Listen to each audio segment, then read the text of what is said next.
ገላችንን መታጠብ ያለብን ጠዋት ወይስ ማታ? ገላችንን መታጠብ ያለብን ጠዋት ወይስ ማታ የሚለው ጉዳይ አከራካሪ ነው። ብዙዎች ጠዋት እንቅልፍ የተጫጫነው ሰውነታቸውን ለማነቃቃት ሰውነታቸውን ይታጠባሉ። ቢያንስ ለ10 ደቂቃ መታጠብ አካልን እንደሚያነቃቃ የሚያምኑ ጥቂት አይደሉም።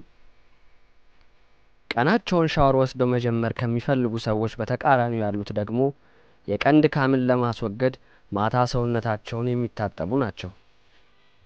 ቆንጆ እንቅልፍ ለመተኛትና በድካም የዛለ አካልን ዘና ለማድረግ ምሽት ላይ ሰውነታቸውን ይታጠባሉ። ለመሆኑ በጉዳዩ ላይ ሳይንስ ምን ይላል? ለጤናስ የሚጠቅመው ጠዋት መታጠብ ነው ወይስ ማታ? ለዚህ ቻናል አዲስ ከሆናችሁ ሰብስክራይብ በማድረግ ቪዲዮውን ይጀምሩ። ሰውነትን መታጠብ አቧራ፣ ላብና ሌላም ነገሮችን ከቆዳችን ያስወግዳል። ቀኑን ሙሉ ሰውነታችን አቧራን ጨምሮ ለተለያዩ በካይ ነገሮች ይጋለጣል። ከመኝታ በፊት ሰውነታችንን ካልታጠብን እነዚህን ሁሉ በካዮች ወደ አልጋችን ይዘን እንገባለን። በቆዳችን ላይ 1 ስኩዌር ሴንቲሜትር ወስደን በማጉያ መነጽር ብንመለከተው ከ10,000 እስከ 1 ሚሊዮን ባክቴሪያዎች እናገኛለን። ላብ ከሚያመነጨው የሰውነት ክፍል ቅባት በማግኘት ሕይወታቸውንም ይገፋሉ። ጠረን ያለው ከሰውነት የሚመነጭ ላብ ሳይሆን እንደ ስታፊሎኮከስ ያሉ ባክቴሪያዎች ሲከማቹ የሚፈጥሩት ሽታ ነው። ይህንን እውነታ ከግምት በማስገባት ምሽት ላይ ሰውነትን መታጠብ ጥሩ አማራጭ ቢመስልም ነገሩ ያን ያህል ቀላል አይደለም። በዩኒቨርሲቲ ኦፍ ሌስተር ማይክሮባዮሎጂስት የሆኑት ፕሪምሮዝ ፍሪስቶን ማታ ሰውነታችንን ታጥበን ስንተኛ አካላችን እንደታደሰ ቢሰማንም ሌሊት ላይ ያልበናል ይላሉ።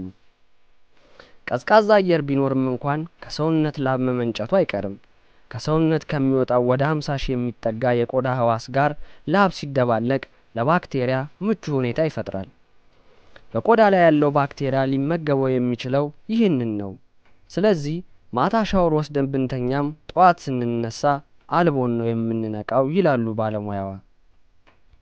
ምሽት ላይ መታጠብ ጠቀሜታው የሚጎላው አንሶላችንን አዘውትረን የምናጥበው ከሆነ ነው።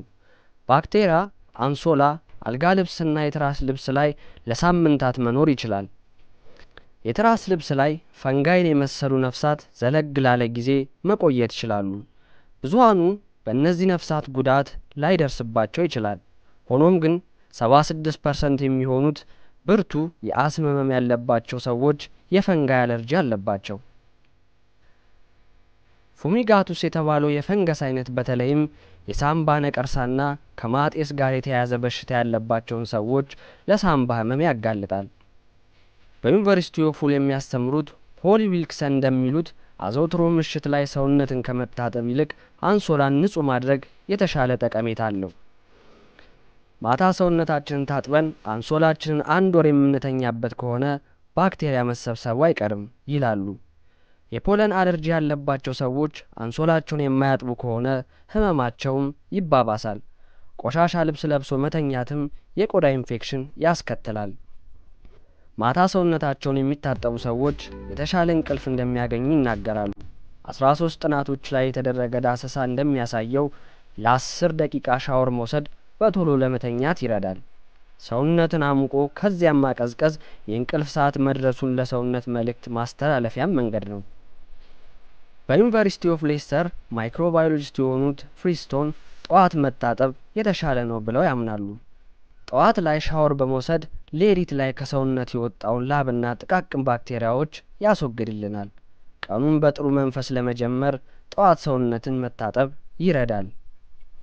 በዩኒቨርሲቲ ኦፍ ሁል የሚያስተምሩት ሆሊ ዊልክሰን በበኩላቸው ደግሞ በቀን 1 ጊዜ ብቻ ሰውነታችንን የምንታጠብ ከሆነ ጠዋትን ብንታጠብም ማታን ብንታጠብ ለውጥ እንደማይኖረው ይናገራሉ። ጠዋት ወይም ማታ ሻወር መውሰድ ከጤና ጋር በተያያዘ የጎላ ልዩነት የለውም። ቀኑን ተነቃቅቶ መጀመር ይሻላል ወይስ ምሽት ላይ ድካምን በሻወር አራግፎ መተኛት የሚለውን መምረጥ ይቻላል።